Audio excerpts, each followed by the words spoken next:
Hello friends, ரொம்ப ஈஸியான முறையில் இன்றைக்கி வந்து தேங்காய் பூரண் போலி தான் இன்றைக்கி நம்ம சேனலில் போட்டிருக்கோங்க. ரொம்ப ஈஸியான மெத்தடில் ரொம்ப சீக்கிரமாக நம்ம செய்கிற மாதிரியான, ஆனால் சாஃப்டாக இருக்கும். ரொம்ப நேரத்துக்கு நல்லாவே இருக்கும் உங்களுக்கு சாஃப்ட்னஸ். இப்போ அதுக்கு மாவு எப்படி பேசலாம்னு பார்த்துடலாம் வாங்க. நான் இப்போ 1 கப் மைதா மாவு எடுத்து வச்சுருக்கேன். இது நீங்கள் வேணும்னா கோதுமை மாவுலேயும் செஞ்சுக்கலாங்க. ஆனால் மைதா மாவில் தான் கொஞ்சம் டேஸ்ட் உங்களுக்கு அப்படி கடை டேஸ்ட்டு கிடைக்கிது. அதனால் நான் 2யுமே ட்ரை பண்ணி பார்த்தேன். இது கொஞ்சம் நல்லா டேஸ்ட் இருந்துச்சுனால சரி உங்களோட இதை ஷேர் பண்ணியிருக்கேன். உங்களுக்கு மைதா பிடிக்கலன்னா நீங்கள் கோதுமை மாவு சேர்த்துக்கோங்க. இப்போ வந்து நம்ம ஃபஸ்ட்டு மஞ்சத்தூள், இது வந்து நான் குழம்புக்கெலாம் பயன்படுத்துவோம்ல, மஞ்சத்தூள் ரசத்துக்கெலாம் போடுவோமே, அந்த மஞ்சத்தூள் தான் போட்டுக்கிறேங்க. ஆர்டிஃபிஷியல் ஃபுட் கலர் நான் எதுவும் இப்போ ஆட் பண்ணல.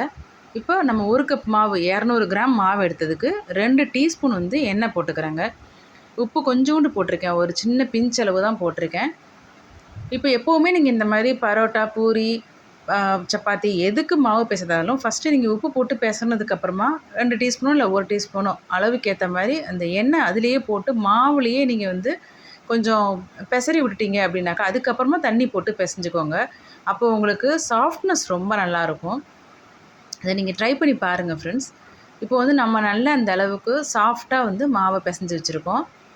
இதுக்கு வந்து தண்ணி வந்து எனக்கு தேவைப்பட்டது வந்து ஒரு 120 ml தேவைப்பட்டுச்சுங்க. ஒரு டீ கிளாஸில் ஒரு 3/4 யூஸ் பண்ணேன். ஒவ்வொரு மாவை பொறுத்து தண்ணியோட அந்த இழுக்கும் தன்மை வந்து மாறுபடுங்க. இப்போ இதுக்கு வந்து நான் 2 கப்பில் வந்து அளந்து எடுத்திருக்கேங்க மெஷர்மெண்ட்டு. நீங்கள் எந்த மெஷரிங் கப்பு, டீ கிளாஸ் எதுவாக இருந்தாலும் பரவாயில்ல, 2 எடுத்தீங்க தேங்காய் துருவல் அப்படின்னாக்கா அதுக்கு 1 சர்க்கரை போட்டுக்கோங்க. கரெக்டாக இருக்கும். அது ரொம்ப ஓவர் ஸ்வீட்டாகவும் இருக்காது, ரொம்ப ஸ்வீட் கம்மியாகவும் இருக்காது. இப்போ ஒரே சின்ன ஒரு டீஸ்பூனில் வந்து ஒரு 1/2 டீஸ்பூன் வந்து நான் ஏலக்காய் பொடியும் போட்டிருக்கேன். இதுக்கு தண்ணிலாம் நம்ம தெளிக்க வேண்டாங்க. அப்படியே அந்த தேங்காயில் இருக்கிற அந்த ஒரு மாய்ஸ்சர் தன்மையே உங்களுக்கு இது வந்து நல்லா பூரணம் வந்து ஈஸியாக செய்கிற மாதிரி. இது உங்களுக்கு ஒரு 5 நிமிஷம் கூட ஆகல. எனக்கு இது செய்கிறதுக்கு வந்து ஒரு 3 நிமிஷத்துலேயே இந்த மாதிரி ரெடி ஆகிடுச்சு.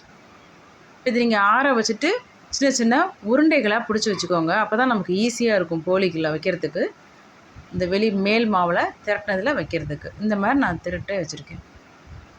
இப்போ இதுக்கு வந்து உங்களுக்கு 6 வந்திருக்குங்க. அது வந்து 200 கிராம் இருக்கும் தேங்காய் துருவல். இப்போ நம்ம மாவு ஏற்கனவே பிசைஞ்சு வச்சுட்டோம். அதில் ஃபஸ்ட்டு கொஞ்சமாக சின்னதாக ஒரு கிண்ணம் போல் ரெடி பண்ணிக்கோங்க. ரெடி பண்ணிவிட்டு அது உள்ளே வந்து நீங்கள் அந்த தேங்காய் ஸ்டஃபிங்கை வச்சு, இதுக்கு வந்து நம்ம லைட்டாக மாவு தான் நான் வந்து தூவிக்க போகிறேன் மேலே ஸ்ப்ரெட் பண்ணுறதுக்கு. சில பேர் அப்படியே எண்ணெயை தொட்டு தொட்டு அப்படியே ஸ்ப்ரெட் பண்ணிவிடுவாங்க.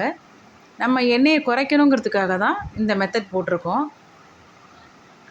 அதனால் நான் வந்து இப்போ மாவு நீங்கள் எப்படி பிசைகிறீங்க, இன்னொன்று வந்து பூரணம் வந்து கரெக்டான கன்சிஸ்டன்சியில் நம்ம ஆஃப் பண்ணிடணும்.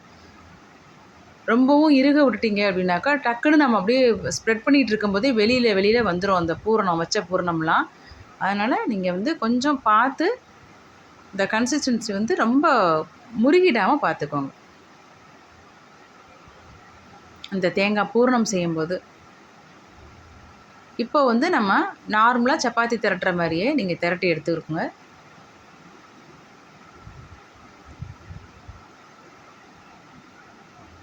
இந்த மாதிரி உங்களுக்கு நிறைய ரெசிபிஸ் ரொம்ப ஈஸியாக எப்படி செய்யலாங்கிறது தான் நம்ம சேனலில் போட்டுட்ருக்கோம் ஃப்ரெண்ட்ஸ்.